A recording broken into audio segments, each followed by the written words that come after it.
મુન્દ્રામાં સમસ્ત વૈષ્ણવ સમાજના ઉપક્રમે ભગવાન શ્રીનાથજીનો વિશેષ ઝાંખીનો કાર્યક્રમ યોજાઈ ગયો। વાર્ષિક પરંપરા અનુસાર આયોજિત આ કાર્યક્રમમાં જૂનાગઢના લોક કલાકારોએ ભક્તિ સંગીતની રમઝટ જમાવી હતી। રાધા દામોદરની હવેલીમાં આયોજિત આ ધાર્મિક કાર્યક્રમમાં ભાવિકો મોટી સંખ્યામાં હાજર રહ્યા હતા।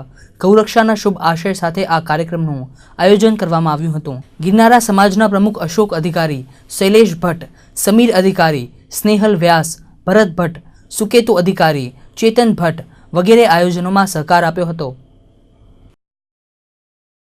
માંડવી તાલુકાના મસ્કા ગામમાં દેવી ભાગવત કથાનું આયોજન કરવામાં આવ્યું છે। રાજગોર મોતા સમાજના ઉપક્રમે આયોજિત આ કથામાં આજે દેવી પ્રાગટ્યનો પ્રસંગ ઉજવાયો હતો। વ્યાસસ્થાનેથી વક્તા અશ્વિન મહારાજે ભાવવાહી શૈલીમાં પ્રસંગ વર્ણવ્યો હતો। ગઢશીશાના પૂજ્ય ચંદુમા સહિત અનેક સંતો અને સાધ્વીજીઓએ કથા શ્રવણનો લાભ લીધો હતો। પૂજ્ય ચંદુમાએ આયોજક સમાજને સુંદર આયોજન બદલ અભિનંદન પાઠવ્યા હતા। મસ્કા ઉપરાંત આસપાસના ગ્રામીણ વિસ્તારોમાંથી મોટી સંખ્યામાં ભાવિક ભક્તો કથા શ્રવણનો લાભ લઈ રહ્યા છે। समस्त राजगोर परिवार मोता परिवार आज सरस देवी भागवतનું आयोजन કર્યું છે તો મને ખૂબ જ અલૌકિક આનંદ થયો છે। અશ્વિન મહારાજ તમે બહુ સરસ કથા વાંચી અને બધાને બહુ જ આનંદ થયો છે। મોટા પરિવાર તમને ખૂબ ખૂબ ધન્યવાદ છે, ખૂબ ખૂબ ધન્યવાદ છે। કેટલા જીવો આ દેવી ભાગવતમાં લાભ લીધો છે। ગાંધીધામમાં સુપ્રસિદ્ધ ગઝલ સમ્રાટ પદ્મશ્રી પંકજ ઉદાસની ગઝલોએ ભારે રંગત જમાવી હતી।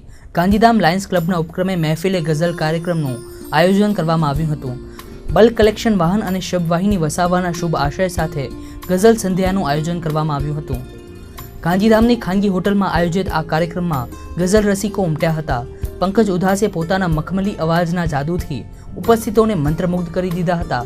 એક પછી એક સુપ્રસિદ્ધ રચનાઓ રજૂ કરી પંકજ ઉદાસે ગઝલ રસિકોના મન મોહી લીધા હતા। કાર્યક્રમના પ્રારંભ પૂર્વે હોટલના એમડી મુકેશ આચાર્ય અને લાયન્સ ક્લબના પ્રમુખ ગુલ દરિયાણીએ ગઝલ સમ્રાટનું કચ્છી પરંપરા અનુસાર સન્માન કર્યું હતું। તો આવો આપણે પણ માણી લઈએ પંકજ ઉદાસના કામણગારા કંઠના જાદુની એક નાનકડી ઝલક। તો આવો આપણે પણ માણીએ પંકજ ઉદાસના કામણગારા કંઠના જાદુની એક નાનકડી ઝલક। हम खुदा की किताब कहते हैं,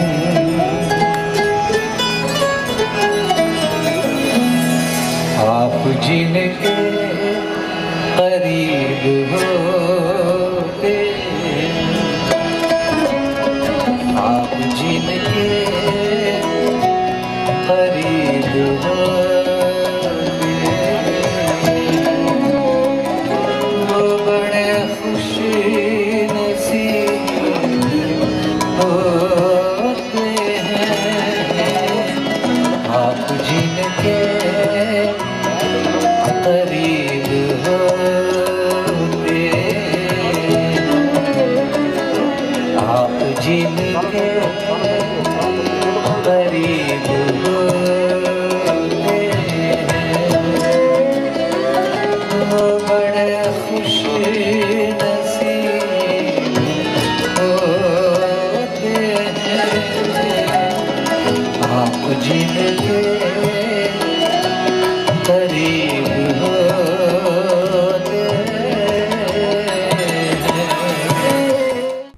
एक नज़र न्यूज़ अपडेट्स पर।